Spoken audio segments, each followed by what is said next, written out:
We're now veering to the UTAG conversation as we talk about the latest on that development. We're going to be bringing you, as we know, there have been engagements between the Fair Wages and Salaries Commission. They have given their end of the conversation. We have the National Labour Commission as well, which has served as that intermediary. The courts have given their ruling, and now the 15-member UTAG groupings are putting the matter to a vote. We've had some of them who have rejected, the idea adopted by NEC to get back to post for the teachers to go back and do what they do best, teach. We've seen the University Teachers Association of Ghana, from the University of Ghana, from the University of Education, Winneba, lean towards a rejection. We've seen KNUST and others lean towards going back to the classroom. Only time will tell, after all 15 of them have voted, whether they will reject this or, adopt the approach of going back to the classroom. But we have the Fair Wages and Salaries Commission, and they have also waded into all of this. Of course, crucial when it comes to the conditions of service of the university teachers. We have Earl Ankra, who now joins us for a conversation. He is Acting Director, Research and Public Affairs at the Fair Wages and Salaries Commission. Mr. Ankra, a very good morning to you. Thank you for your time on the AM show. Right, so we've lost Earl Ankra. He'll be joining us, reconnecting with us shortly. But let's find out what the Fair Wages and Salaries Commission has been up to. Earl Ankra has been speaking. Watch this. The meeting started today and it was quite cordial.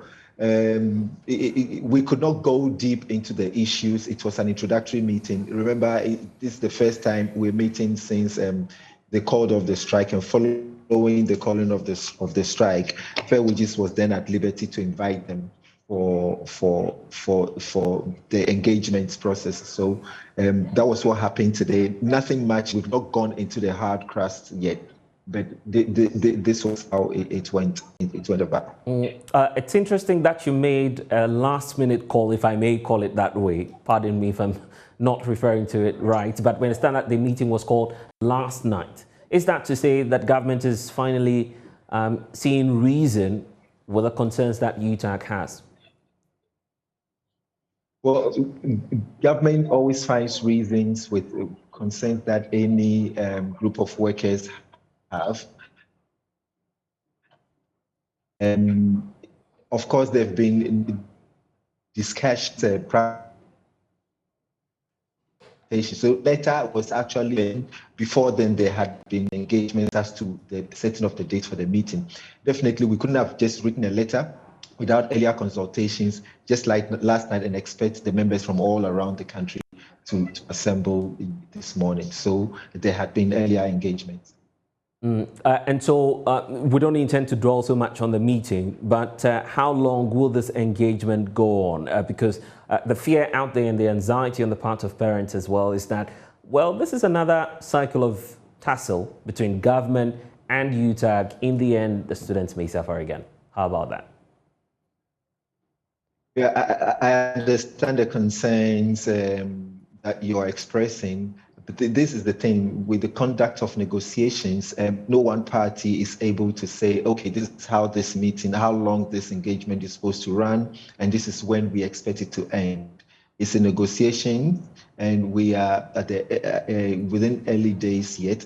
The parties will have to then decide together what the key issues are, what it will take to resolve the key issues, and then we'll be able to tell how long it's going to run. The important thing is both parties are at the table, are around the table, and that's what all stakeholders have been talking about since they went on strike. Right.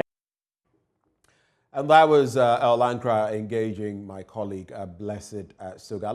Let's speak to the man himself who joins us now via the phone lines. Earl, thank you once more for joining the conversation. Good morning, Bernard. How are you doing? I'm doing very well. How about you, sir? I'm good, thank you. Pleasure having you. Now, you called for a meeting some 2 days ago, which was meant for yesterday, with UTAG concerning some of the matters that they have raised concerning their conditions of service.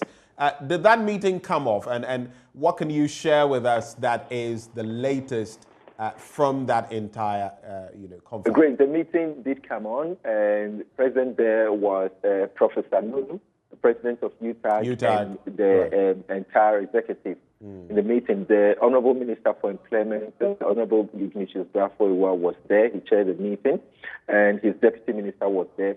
Of course, the Chief Executive of Fair Wages and Salaries Commission was in the meeting. There was a representative from Ministry of Finance and a representative from the Ministry of Education. So, yeah, the meeting did come on, and it was cordial. Did UTAG meet the requirements you set for them? In that release dated the 23rd, you had two requirements you had for them, and they were crucial because it would also determine what would happen moving forward. One had to do with their being required to sign the rules of engagement prior to the negotiations as you had attached for them. And the second had to do with the fact that those who were attending that meeting on behalf of UTAG had to have the mandate of UTAG, the authority, so to speak, to engage on their behalf, so that it wouldn't be that these people had engaged you, but later on you would have some members saying different things. Did they meet those requirements? Correct. I didn't see that question coming. Yeah, I will not be able to give you specifically how that issue was handled in the meeting, but it went on. Definitely the concern is the fact that, like you rightly said, you are in a room negotiating with a party that's supposed to be representing a certain body, only for the body to go out there and say, no, whatever you've agreed on, whatever you've signed on, has to be rectified by our members from different campuses before we take them in. And that was why we asked for those requirements. But at the end of the day, UTAG has not called off the strike. We are not dealing with UTAG Legon or UTAG whichever campus is in question. We're dealing with UTAG as a national body, and they were in the room, and negotiations went on. And so, like I said, this is just the first day. It's been adjourned to next week, Wednesday. And when we meet, some of these issues may come up and we'll trash them out. Pardon my going back to the issue, Mr. Ankra, but it was crucial for you to meet these two requirements, else you wouldn't have put them in your statement. So why are you shying away from it? Is that to suggest that UTAG did not comply? The important thing is we're negotiating in earnest. Again, let's consider the fact that we've not gone deep into negotiations. We cannot, we will not be able to tell at this moment if the requirements will be met or not. It is something we put in. The meeting started. The minister was in charge of the negotiations, of course, of bringing the two parties. The minister, of course, represents government, but then again, he's the father of all when it comes to UTAG as well. So the important thing is we are in the room, we are negotiating. When it comes to the point where we are to sign, then maybe some of these issues will come up. Definitely, it is disheartening that you would have signed onto something only for members behind the scenes, so to speak, come up saying we disagree. But at the moment, UTAG has not officially said that because our members have not rectified, we are taking against what we have signed on. UTAG as a body, the team that came yesterday did not say we are having issues with our members, so what we signed is null and void. Nothing of that sort came up. So we have to assume that, yes, whatever we signed with them has been taken in. We can negotiate going forward. Maybe when we're done with the nitty-gritties and it comes to signing, maybe another conversation will come up. But what we are fortunate and what we are happy about is the fact that negotiations are on in earnest. I know you said that there's going to be a follow-up meeting, but as of yesterday's meeting, how would you describe it? Fruitful? Oh, yeah, it was fruitful, it was productive, it was cordial. Main issues were brought up. UTAG also tabled some issues. Up until now and throughout the strike, our concern as Fair Wages and Salaries Commission was that some of the issues they were mentioning out there in the media were not officially tabled. Initially, they were asking for a copy of the labor market survey, which we gave to them, and then we were expecting them to come back to us with any observations from having studied the labor market survey. And then they called a strike saying they are not happy with the content. So what all the issues that were coming up were not really officially on the table. And so now they have put them officially on the table, and we're looking into it. The important thing is not to drag the past. The important thing is to look forward and go ahead. And then we have to remember that, yes, some campuses are voting against what their leaders have signed, but the leaders have not come to say, we don't want this anymore. We are tearing the agreement into shreds. They have accepted it, and we are looking forward. Now that you speak of the LMS, the Labor Market Survey, it feeds into the conditions of service that these university teachers are talking about, and also feeds into what we've heard from Finance Minister Ken Ofori-Atta, that there's precious little in state coffers, and maybe we need the e-levy and all of that to sort out some of these matters. So what exactly is the way forward in that respect, in terms of the conditions of service of university teachers? Some of them have spoken to us, some privately, some on air, and said that while they are willing for the sake of students and all of that, maybe to make some concessions, they are not seeing enough from, in terms of the Labor Market Survey, in terms of the Fair Wages and Salaries Commission. How do you respond to that? Good. So the Labor Market Survey was not conducted by Fair Wages and Salaries Commission. It was conducted by the Ghana different groups, Statistical Service on behalf of government. And, they are the authority when it comes to research in this country. And they did a good job nationwide. They concluded, they completed, and they brought the report. Now, that was what UTAG was asking, was given to them. The thing about research work is, at the end of the job, and when you look at the reports, they will give recommendations. This is what we have observed. But then these are our recommendations. Recommendations remain recommendations until the end user, being government, has said, okay, we'll accept these parts of the recommendations, or we are rejecting them entirely, or we are exchanging this for that and all that. Government has not as yet done that. So for any group said, okay, we've seen the recommendations and they are not consistent with what we were expecting with regards to our conditions of service, so we are going out on the strike. It was a bit disappointing. Let's remember that the beneficiaries of the labor market survey will not be just UTAG alone, the wider education sector, and then even the health sector. So government is yet to look into the results of the labor market survey and decide what to do with the recommendations going forward.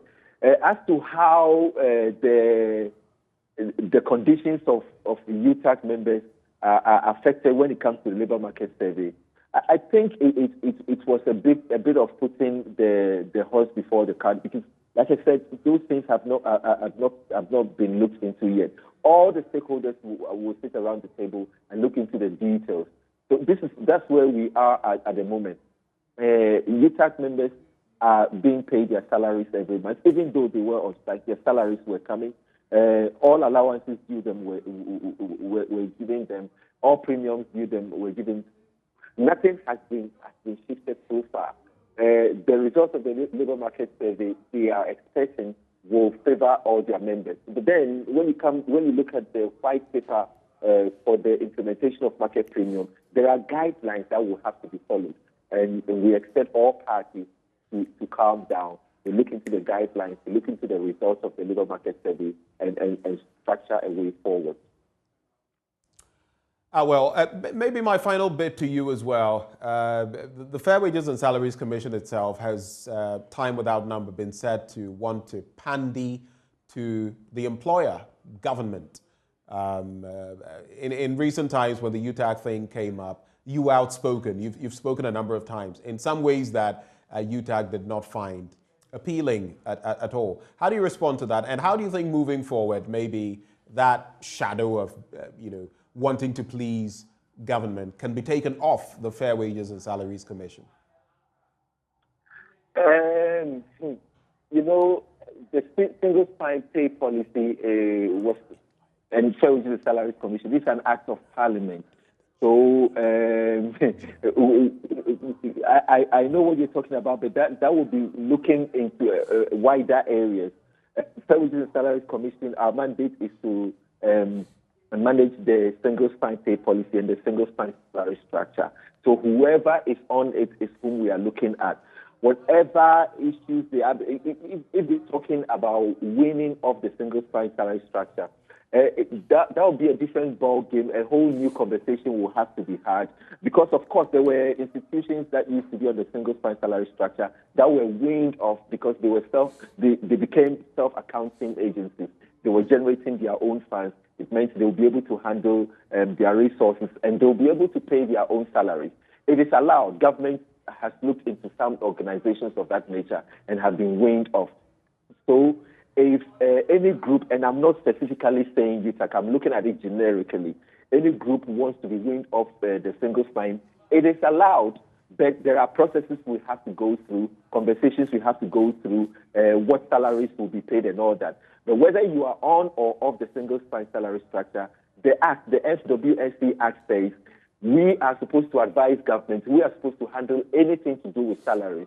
So even if a group goes off the single spine, whatever terms and conditions they come with their employees, and whatever negotiations they engage in regarding emoluments of their employees, Fair Wages will have to look into and advise accordingly. Ms. Ankra, we're grateful that you... Bernard, just before I go it's Benjamin, actually. Just let me put it out there, and I'm sure it's been announced that the Ministry of Employment and Labour Relations is holding a tripartite meeting, grand scale. We call it the National Labour Conference. It's coming on next week, Monday and Tuesday. It's bringing workers, employers, and government together. It will be taking place at Kounkwetia. Maybe you might want to know more about that. The President of the Republic will be opening it, and the Vice President will be closing it. Dr. Yauba, who is the Secretary General of the Trade Union Congress of Ghana, will be there. He will address the session.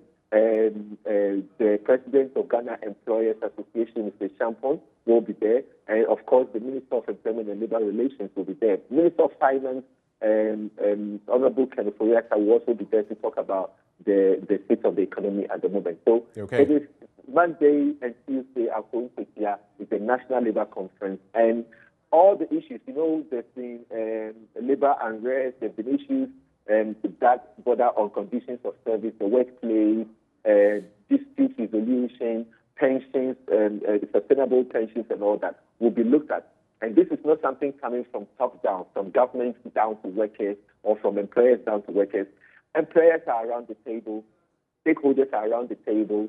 There'll be people from academia, people from civil society, the fourth estate, traditional authorities, everybody having a say on the way forward with how to handle conditions of service and dispute resolution, and specifically pensions as well.